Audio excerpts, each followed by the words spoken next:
Everyone, this is me Rohit the blogger and welcome back to my another blog. तो कैसे हो मेरी YouTube family? सब ठीक ठाक? अपना तो सब बढ़िया है और सफ़र भी बहुत ही अच्छा चल रहा है हम लोग का। और आज का सफ़र और भी बहुत अच्छा होने वाला है क्योंकि आज बहुत खास जगह जाने वाले हैं हम लोग। तो ब्लॉग के साथ बने रहिए और इन्जॉय कीजिए आप। तो आज हम लोग जा रहे हैं नवरत्नगढ़ और इन दोनों को तो आप जानते ही हैं, बीच वाला है फिरदौस और सबसे पीछे जो बैठा है वो निब्बा। निब्बा बोलता है विजय राज बोल। अबे नहीं जाएगा, गाली वाली मत मार। तो निब्बा क्यों बोलता है? कैसे डालेगा ये गाली? मज़ा आया और मैं ये जो मज़ा है हिंदुस्तान के हर व्यक्ति को देना चाहता हूँ।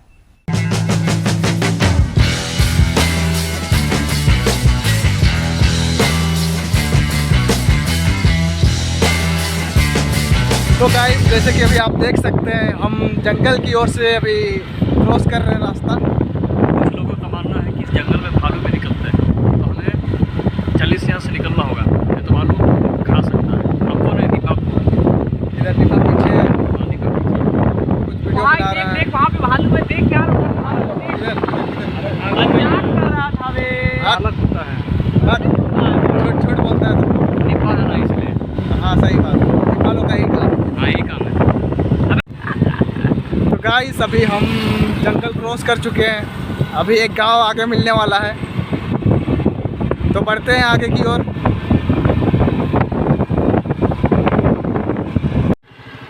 तो अभी हम लोग थोड़ा सा रास्ता भटक गए हैं और पता नहीं किधर जाना है किधर नहीं जाना है। खत्म, bye bye, tata, good bye, गया। विजय पे भरोसा किए तो हम लोग चुतिया बन गए। चुतिया भी बन गया और निब्बा के चलते कभी दायां को बायां बताएगा, कभी बायां को दायां बताएगा। इसलिए यही मतलब कि इसी कारण हम लोग रास्ता भटक गए हैं। अब हम लोग यहाँ के जो लोकल लोग हैं इन लोगों से पूछताछ करके वहाँ जाने का रास्ता। ये बड़ी अच्छी बात कही आप। धूप लग रहा है यार, इतना धूप में सुखा देगा। तो वैसे तो लोकल लोगों से पूछने का जरूरत नहीं है, गूगल मैप है अपने पास, गूगल मैप में सर्च करेंगे और चले जाएंगे। हाँ बात तो सही है। कितने तेजस्वी लोग हैं हमारे पास, कितने शानदार विचार रखते हैं जी। तो अभी हम लोग गूगल मैप में सर्च कर लिए रास्ता, अब हम लोग आगे की ओर निकलते हैं।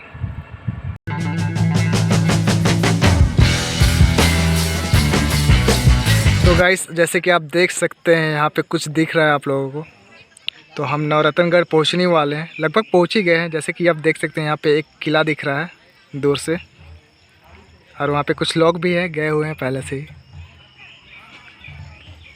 तो लगभग हम लोग नवरत्नगढ़ पहुँच ही चुके हैं, तो बढ़ते हैं आगे की ओर।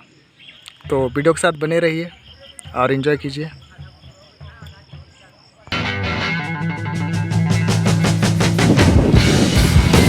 तो जैसे कि आप देख सकते हैं आगे ये बड़ा सा गेट है, ये नवरत्नगढ़ जाने का रास्ता है। यहाँ से यही मुख्य द्वार है, आप देख सकते हैं। राजा अंदर जाते थे।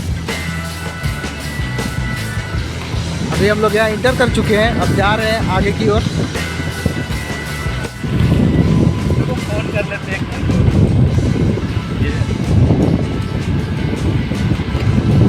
ये तो बहुत कोई आया हुआ है। तो गाइस, अभी हम लोग नवरत्नगढ़ पहुँच चुके हैं। आप पहुँच चुके। ये बहुत मतलब कि मुझे आकर बहुत अच्छा लग रहा है क्योंकि यहाँ बहुत ही मज़ा आ रहा है, दृश्य देखने में एकदम बहुत ही अच्छा लग रहा है। जैसे कि आप देख सकते हैं यहाँ पर गाड़ियाँ खड़ी हुई है और लगता है यहाँ पे बहुत कोई आया हुआ है घूमने के लिए। यहाँ कुछ लड़के भी हैं जो कि घूम रहे हैं। तो ये है नवरत्नगढ़ का मुख्य द्वार। यहाँ इस बार झंडा भी फहराया गया है। तो शुरू में जब हम लोग आए थे तो विजय के कारण हम लोगों ने रास्ता खो दिया था। तो फिर किसी तरह हम लोगों ने यहाँ के लोकल लोगों से पूछ करके यहाँ का रास्ता पता किया, फिर हम लोग यहाँ आए। तो अभी हम लोग जा रहे हैं अपना एंट्री करवाने। यहाँ पे सिक्योरिटी गार्ड बैठा हुआ है।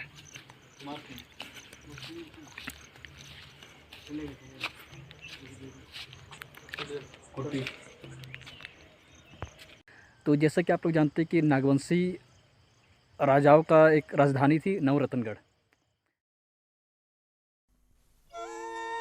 झारखंड में नागवंशी महाराजाओं के इतिहास के स्वर्णिम काल में बनी राजधानी नवरत्नगढ़ या डोईसागढ़ को पहले सुसज्जित राजमहल का दर्जा प्राप्त है, तो तत्कालीन महाराजा द्वारा इस भव्य महल को छोड़कर पालकोट चले जाने पर इसे अभिशप्त समझे जाने का कलंक भी। रांची गुमला सड़क पर लगभग 67 किलोमीटर की दूरी पर सिसई से 7 किलोमीटर दक्षिण में स्थित नवरत्नगढ़ के खंडहर एक समृद्ध इतिहास समेटे हुए हैं।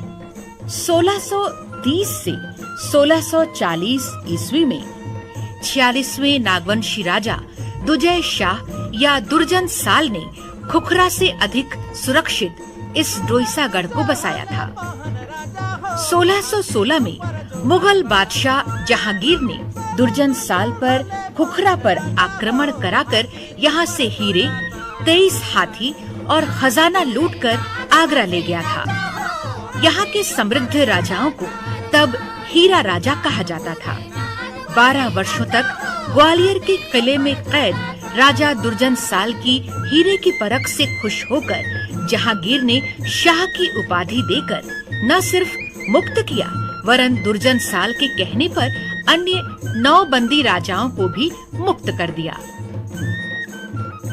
यहाँ के राजाओं की एक परंपरा रही है कि वे कर नहीं लेते थे यहाँ अपने प्रजा से, इसलिए इनका गढ़ जैसे अन्य राजा महाराजाओं का होता है वैसा शान शौकत का या आलिशान महल यहाँ दिखलाई नहीं पड़ता। 2 घटनाएं बताई जाती हैं। एक तो नकली और असली हीरों को भेड़ों के सींग पर जड़वा कर दोनों को लड़वा दिया, जिससे असली हीरा बच गया और नकली फूट गया। दूसरी घटना लोग बतलाते हैं कि उसने एक लोहे के घने से असली और नकली पर चोट करवाया, जिससे नकली चूर हो गया और असली हीरा घना के अंदर घुस गया। अब वो निकले कैसे वाली बात हुई, तो उसके पास एक हीरी था दुर्जन साल के पास। जैसे ही हीरी खोल करके हीरे के पास सटाया, वो जो घना में धंसा हुआ था उसको, तो वो बाहर निकल गया। उसकी इस कला से जहांगीर इतना प्रसन्न हुआ कि उसको बेल से मुक्त कर दिया और कहा कि हम आपको शाह की उपाधि देते हैं। तो जैसे कि आप देख सकते हैं यहाँ पे बहुत सुंदर सुंदर कलाकृतियाँ बनी हुई है। ये आप देख सकते हैं। आइए नवरत्नगढ़, बहुत ही मज़ा आएगा देखने के लिए।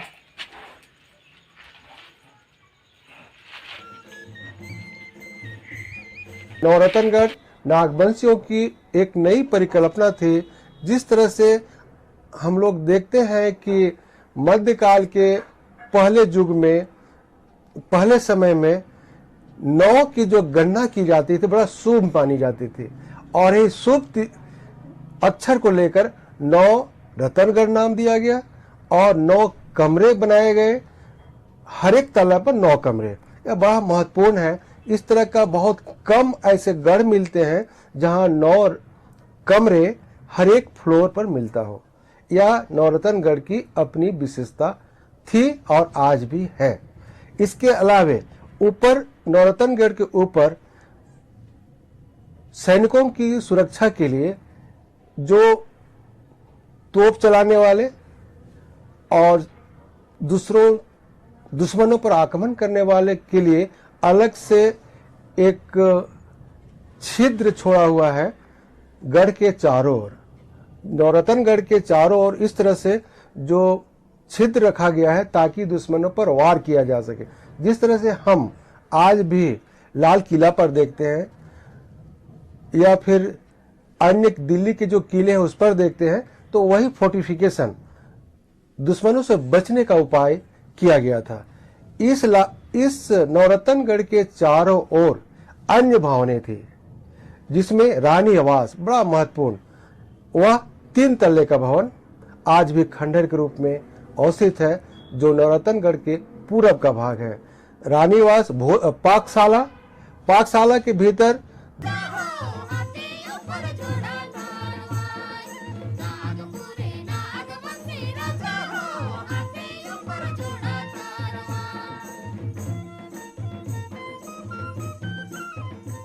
नारियल तालाब के पश्चिम में नवरत्नगढ़ 5 मंजिला सीधा सपाट ईंटों तथा लकड़ियों से बना मुख्य गढ़ है। इसकी प्रत्येक मंजिल में 9 कमरे हैं। बीच का कमरा बड़ा है।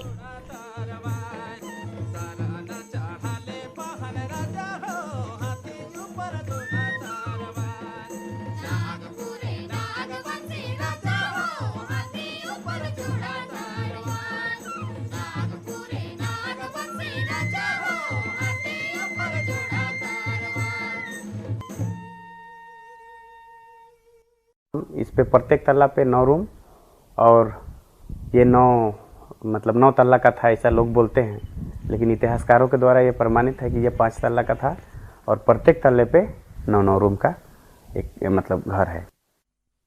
नवरत्नगढ़ के उत्तर में मुख्य प्रवेश द्वार है, जो बड़े बड़े पत्थरों को तराश कर बिना मसाले के लोहे के हुक से जोड़ा गया है। प्रवेश द्वार से बाहर उत्तर में राजा का दरबार था। नवरत्नगढ़ के उत्तरी और पूर्वी भाग में गढ़ के बाहर सुरक्षा के लिए खाई खोदी गई थी, जो कुछ बचे हुए हैं, कुछ खेत बना दिए गए हैं, कुछ तो सूखे तालाब प्रतीत होते हैं। इस गढ़ के उत्तर पश्चिम में एक बावली है, जिसमें पानी की सतह तक उतरने की सीढ़ी बनी हुई है। लगभग जिसे दादा परदादा लोग बताते हैं कि संवत 1711 का बना हुआ ये मठ है, जिसका शिलालेख भी इसके अंदर पे मौजूद है। इस बावली से पश्चिम रास्ते में थोड़ी दूर पर कपिलनाथ महादेव एवं भैरवी मंदिर है।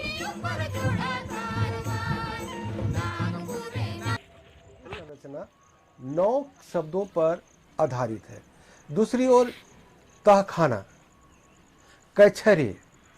कचहरी के सामने एक जेल, वह अंडरग्राउंड जेल, आज भी अंडरग्राउंड जेल का सेल दिखाई पड़ता है। वह ठीक मंदिर के सामने पश्चिम की ओर है। इसके अलावा इन राज परिवारों, सबसे महत्वपूर्ण बात यह है कि मराठों के साथ इनका संबंध क्या था। ग्वालियर और मराठा 2 महत्वपूर्ण चीजें थी। ग्वालियर के बाद जब मराठा लोग मुगल काल में इस क्षेत्र में, वन्य क्षेत्र में छिप रहा करते थे मुगलों से युद्ध करने के लिए। जब मुगलों से युद्ध होता था तो यह क्षेत्र बड़ा सुरक्षित माना जाता था और इसीलिए मराठा इस क्षेत्र में छिप रहा करते थे और यह क्षेत्र पालकोट और डोईसा का क्षेत्र था। और इन्हीं मराठियों के कारण ही इनकी सहायता मिलती रहती थी इन राज परिवारों को, जिसके कारण मुगलों की अधीनता स्वीकार नहीं करना चाहते थे। और राज परिवार में जो मराठियन पुरोहित थे, उन्हीं के दिशा निर्देश पर यह इनका शासन चलता था।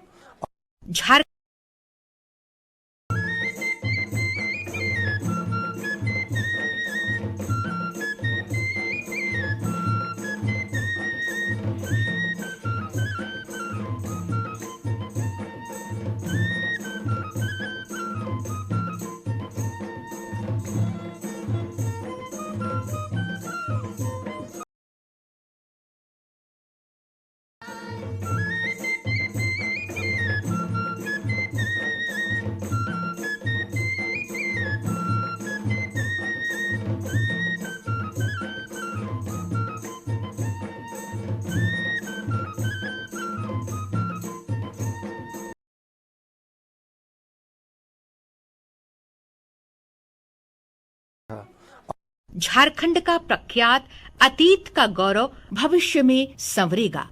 भारतीय पुरातत्व सर्वेक्षण विभाग के पास इसे अमूल्य धरोहर की दावेदारी की गई है। सरकार की ओर से इसके लिए वृहद योजनाएं बनाई जा रही हैं।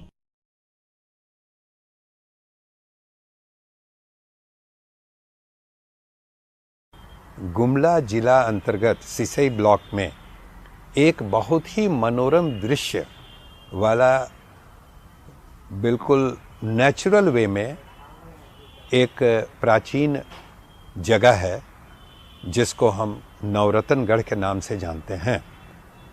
ये भारत के अंदर एक अद्भुत, बिल्कुल नेचुरल ऐसा स्थल है जहाँ पर टूरिज्म डेवलपमेंट की अपार संभावनाएं हैं। यह एक तरह से बहुत ही आकर्षक टूरिस्ट केंद्र बन सकता है। इसलिए हमारी कंपनी ने कई अन्य जगहों के साथ साथ इस नवरत्नगढ़ पर भी विशेष ध्यान दिया है और परिकल्पना ये किया गया है कि अभी जो जर्जर हालत में वहाँ पर प्राचीन भवन हैं, स्मारक हैं, उनको कंजर्व किया जाए, रेस्टोर किया जाए और साथ में जो वहाँ पर काफ़ी मात्रा में ओपन ज़मीन उपलब्ध है उसमें टूरिज़्म इंफ्रास्ट्रक्चर की गतिविधियाँ कराई जाएं, जिसके लिए टूरिस्ट के लिए टूरिस्ट हट यानी झारखंड के गौरव नवरत्नगढ़ में नागवंशी राजा तो कभी नहीं लौटेंगे, पर उसके अवशेषों को बचाकर इतिहासकार डॉक्टर मथुरा राम उस्ताद, दामोदर सिंह और सुरेश साहू जैसे उत्साही युवा एक प्रयास जरूर कर रहे हैं। इतिहास के इस पन्ने को पढ़ने के लिए जब हम आप वहां कभी जाएं, तो ईंट पत्थरों का ये महल फिर मुस्कुरा रहा होगा, इस आस में कि शीघ्र ही इसके आंगन में सहृदय दर्शकों की भीड़ होगी जो इस इतिहास को महसूस करना चाहते हैं।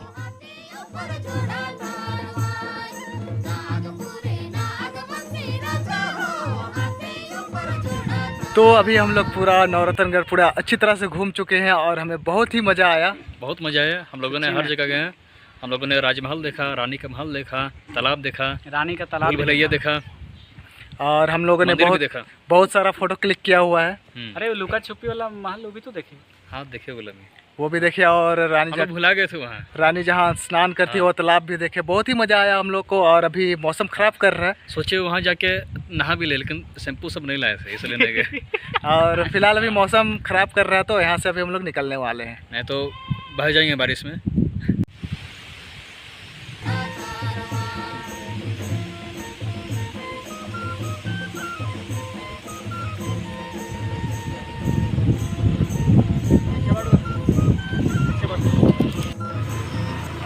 तो कब पहुँचने तक बारिश तो होगा ही।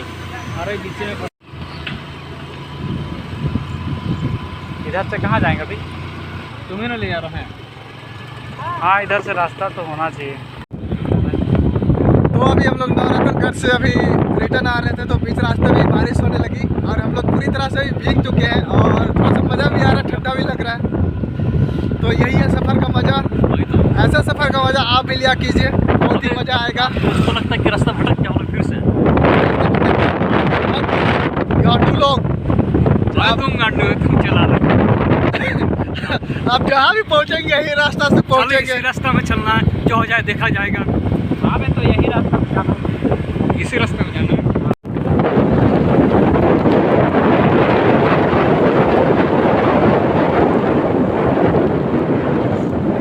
तो गाइस अभी हम लोग साथ बहुत ही बुरा हुआ है क्योंकि जब मैं स्कूटी चला रहा था तब एक्सीलेटर का जो तार होता है वो टूट गया है और चलाने की स्कूटी और हम लोग का जो एक्सीलेटर है वो पूरा फ्री हो गया है और इधर आसपास कोई गांव में मैकेनिक है नहीं, तो अभी हम लोग इसको ठेल के ले जा रहे हैं। यहाँ से शायद कि 3 किलोमीटर आगे एक गांव है जिसमें हम लोग को मैकेनिक मिलेगा, वहीं अब हम लोग का कुछ हो सकता है। बहुत बुरा हुआ guys. 2 hours later.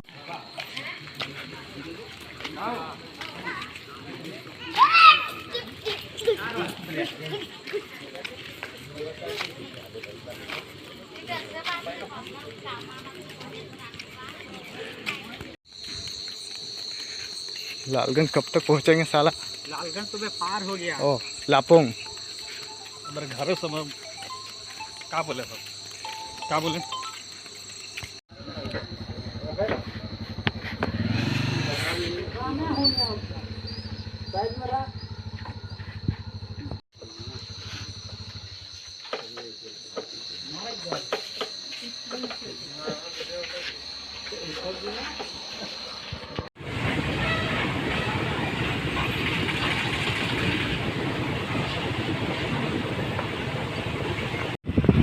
Good morning दोस्तों। तो सब ठीक ठाक, सब भला चंगा, अपना तो सब चंगा मंगा, सब ठीक है। अभी हम लोग जा रहे हैं, सुबह का वक्त है, जा रहे हैं घर। देख सकते हो क्या हालत है स्कूटी की, दिखाते हैं आप लोग को 1 मिनट। तो देख सकते हैं गाइस हम लोग का एक्सीलेटर तार कहाँ पे बंधा हुआ है। ये है फिरदौस, ये एक्सीलेटर तार को खींच के एक्सीलेटर ले रहा है और हम आगे गाड़ी हैंडल कर रहे हैं। यही तार जो है एक्सीलेटर तार वो टूट गया हम लोगों का। अभी भी आगे क्या होगा पता नहीं, घर पहुंचेंगे भी या नहीं पहुंचेंगे कुछ पता नहीं हम लोगों को। तो निकलते हैं गाइस आगे की ओर।